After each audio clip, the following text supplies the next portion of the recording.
Vous êtes sur DMTV, bonjour ou bonsoir, tout dépend de l'heure à laquelle vous nous suivez.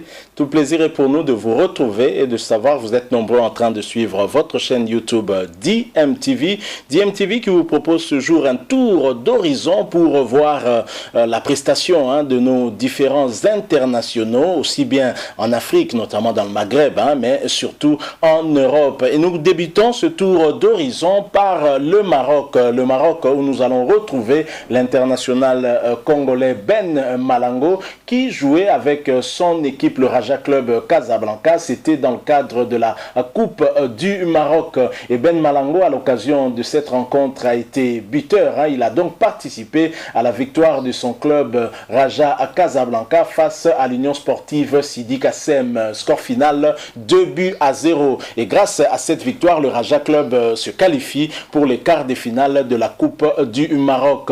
Et le Raja Club se comporte tout aussi bien en championnat puisque ce club occupe en tout cas la première place du championnat marocain de première division au terme de 8 journées, 18 points, 5 matchs gagnés, 0 perdu contre 3 matchs nuls avec un goal différence de 14 buts inscrits contre 5 encaissés, ce qui fait un goal différence de plus 8, ce qui est une très bonne chose. Nous quittons alors le Maroc pour aller du côté de la Turquie où nous allons retrouver plusieurs internationaux congolais, notamment Fabrice Ntsakala avec son club de Beşiktaş et Fabrice Ntsakala et son club qui se sont imposés à l'extérieur. C'était grâce à un seul but qui a été inscrit en tout cas par ce club de Beşiktaş qui s'est imposé à l'extérieur face à Yeni Malatyaspor sur sa propre pelouse bien entendu. Et l'international congolais Fabrice Ntsakala a été titulaire à l'occasion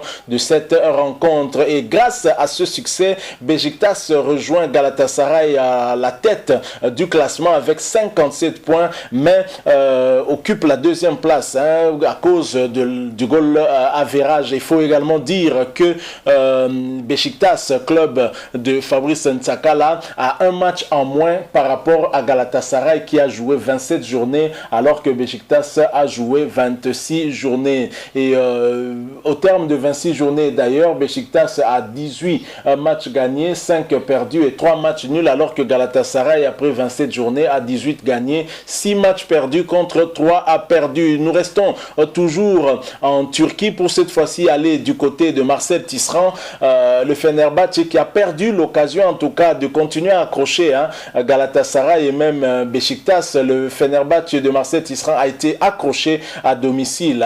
Fenerbahçe qui recevait en tout cas l'équipe d'Antalyaspor a malheureusement trébuché en concédant en tout cas un match nul d'un but partout. Et l'international congolais Marcel Tisserand était titulaire à l'occasion de ce match qu'il a d'ailleurs joué en son intégralité et son équipe est revenue à la hauteur de son adversaire à la fin de la rencontre. C'était vers la 83e minute grâce à un but de Valencia. Score final 1 but partout. L'équipe de Fenerbahçe est désormais 3e au classement de la Super League, championnat de première division turque avec 55 points à 2 points de Beşiktaş, un match en moins et Galatasaray. Beşiktaş après 27 journées a gagné 17 matchs, perdu 6 matchs et a concédé en tout cas 4 matchs nuls. Voilà tout pour ce qui concerne la Turquie. Nous quittons la Turquie pour nous rendre cette fois-ci du côté de l'Hexagone, en France. En France, nous allons retrouver bien évidemment plusieurs internationaux congolais que la République démocratique du Congo va devoir attendre le 25 et le 29 mars prochain pour affronter respectivement le Gabon ainsi que la Gambie. Et nous débutons ce tour d'horizon en France et en Ligue 1 par le club de Glody Ngonda à Dijon. Nouvelle défaite malheureusement pour l'international congolais Glody Ngonda et son club Dijon. Et le club dijonnais qui se déplaçait du côté de Stade Brestois se sont inclinés sur le score de 3-1. Glody Ngonda a été titulaire et a joué toute la rencontre. Il s'agit malheureusement de la 8e défaite concédée par ce club dijonnais en championnat français de première division. division. Ils occupent toujours la dernière place au classement général, malheureusement. Nous restons toujours en Ligue 1 française pour cette fois-ci parler d'un autre international congolais. Il s'agit bien de Yohan Wissa qui évolue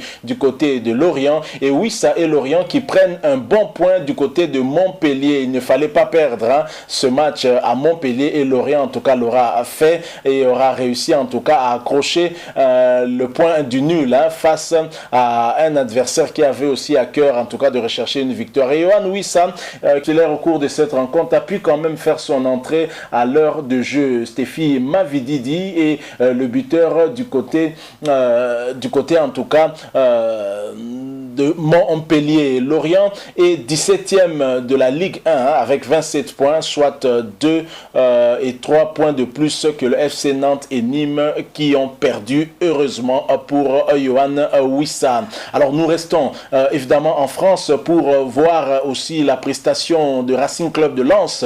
Lens qui se déplaçait du côté de Saint-Étienne. Belle opération de Lens qui a gagné à l'extérieur par 2 buts contre 3. À noter que pour cette rencontre, notre compatriote international Gaël Kakuta a été laissé au repos. Par contre, Arnaud Kalimundo avait joué ce match-là, avait même débuté la rencontre. Il a eu même à inscrire un but lors de cette rencontre. Nous espérons en tout cas que Gaël Kakuta, qui a été mis au repos, qui est un joueur majeur dans cette équipe de Racing Club de Lens, n'aura pas de bobo et qu'il pourra en tout cas nous revenir très bientôt et participer à ces doubles matchs que la République démocratique du Congo va jouer contre le Gabon d'abord et ensuite contre la Gambie ici en RDC. Contre le Gabon, bien sûr, ce sera à l'extérieur.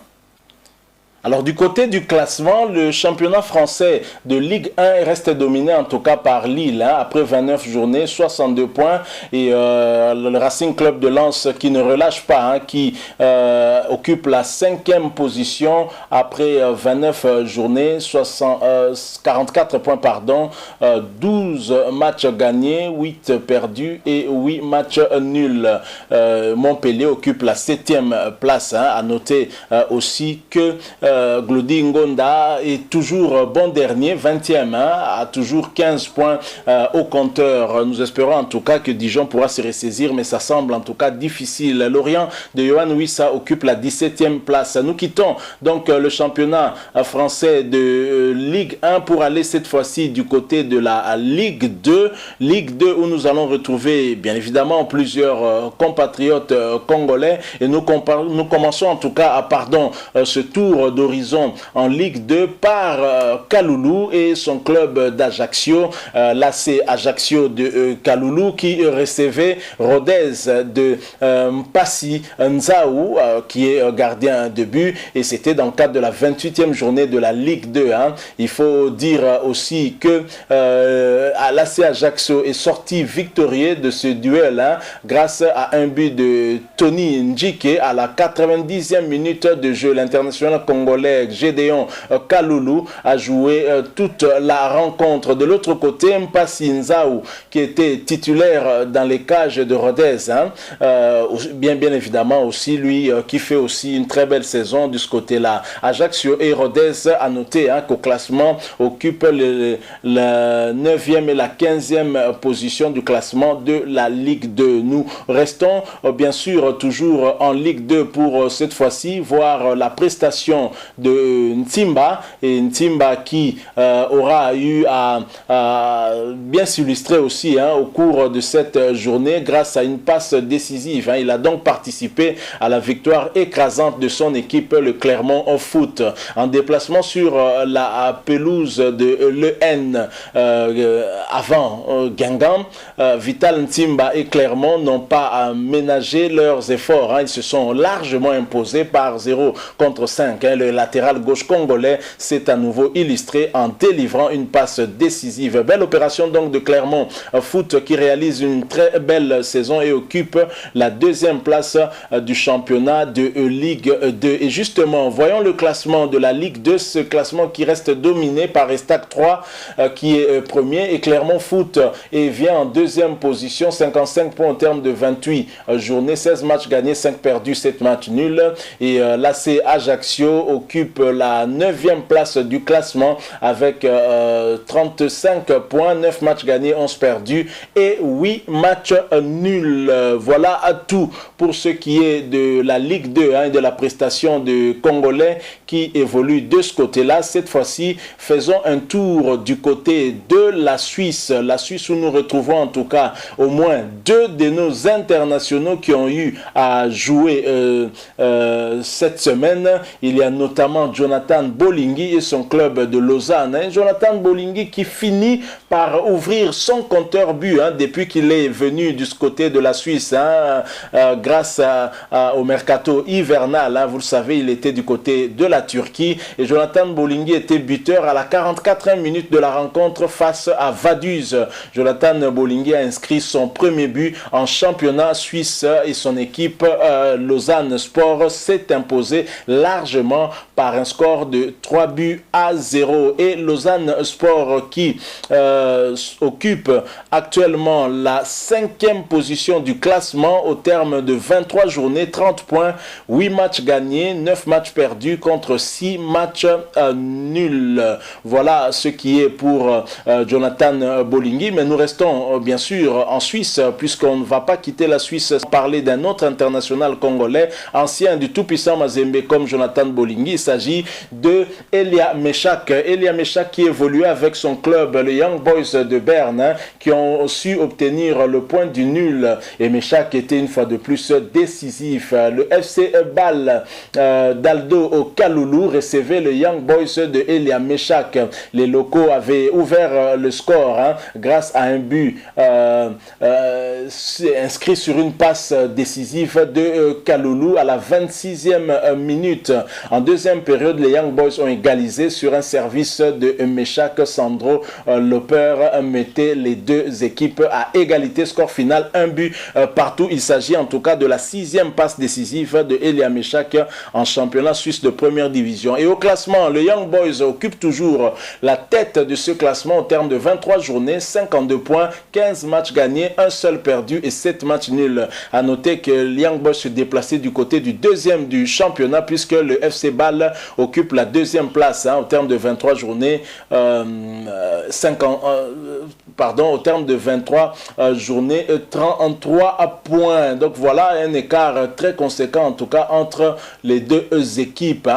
Mais néanmoins, Young Boys a su quand même arracher ce point du nul à l'extérieur, ce qui lui permet en tout cas de s'installer confortablement à la tête du championnat suisse de première division. Ce tour d'horizon terminé en Suisse, nous allons cette fois-ci du côté du Portugal. Portugal, une mauvaise nouvelle pour Chancel Mbemba et son club de Porto, puisque ils ont été éliminés en tout cas de la Coupe du Portugal, coupe dont ils détenaient en tout cas le titre. Chancel Mbemba blessé, Porto éliminé, coup dur pour ce club et pour l'international congolais à domicile face à Braga dans le cadre des demi-finales retour de la Coupe du Portugal. Le FC Porto a été défait par 2-3. Tenant du titre, l'aventure malheureusement doit s'arrêter à ce niveau-là pour le FC Porto qui perd en tout cas 3-4, score cumulé. Autre mauvaise nouvelle pour Porto, c'est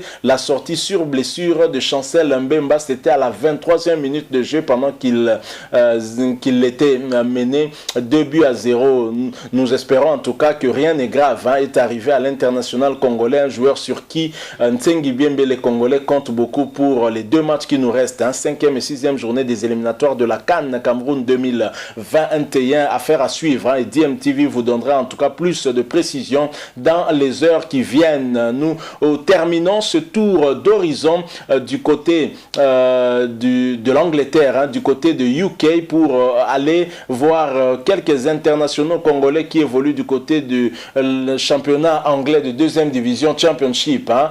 Il s'agit de Niskens Kebano notamment. Niskens Kebano et Yannick Yalabolazi qui ont participé à la victoire de leur équipe Middlesbrough. Et Middlesbrough qui retrouve enfin une victoire, hein, en allant s'imposer à l'extérieur face à Coventry. 1-2. Niskens Kebano était titulaire, tandis que Yannick Yalabolazi, qui est de retour de blessure, hein, a fait son apparition en tout cas en deuxième mi-temps. Et le capitaine Britt Assombalonga est resté malheureusement sur le banc. Félicitations à Yannick Yalabolazi qui a retrouvé en tout cas les terrains, et aussi à Niskens Kebano, et nous espérons en tout cas que l'équipe de Middlesbrough pourra se ressaisir, hein, dans le championnat de deuxième division en Angleterre, la Championship.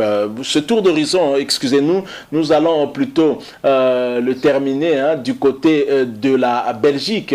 La Belgique, où nous allons retrouver notre compatriote congolais, c'est Jackson Mouleka. Jackson Mouleka qui commençait à douter avec le Standard de Liège, hein, et le Standard de Liège qui recevait le club de Bruges qui est leader au championnat, et cela c'est en tout cas dans le cadre de la Coupe de Belgique, et le Standard de Liège qui a réussi à se qualifier pour les demi-finales en battant le club de Bruges par 1-0 grâce à un but signé Jackson Mouleka. Notez que pour cette rencontre, Merveille Bop également était titulaire. Merci à vous qui nous avez suivis. Nous sommes arrivés à la fin. Si vous avez aimé, laissez-nous un like. Vous avez un point de vue, une opinion à partager avec nous, n'hésitez pas de nous laisser un commentaire. Merci de vous abonner à cette chaîne DMTV et surtout d'activer la notification, hein, en cliquant sur cette petite cloche que vous verrez apparaître, parce qu'elle va vous permettre de ne plus rien manquer des prochaines vidéos que nous allons vous proposer. Merci encore une fois à vous. Nous espérons vous retrouver très prochainement avec un autre sujet d'actualité. En attendant, DMTV vous dit au revoir.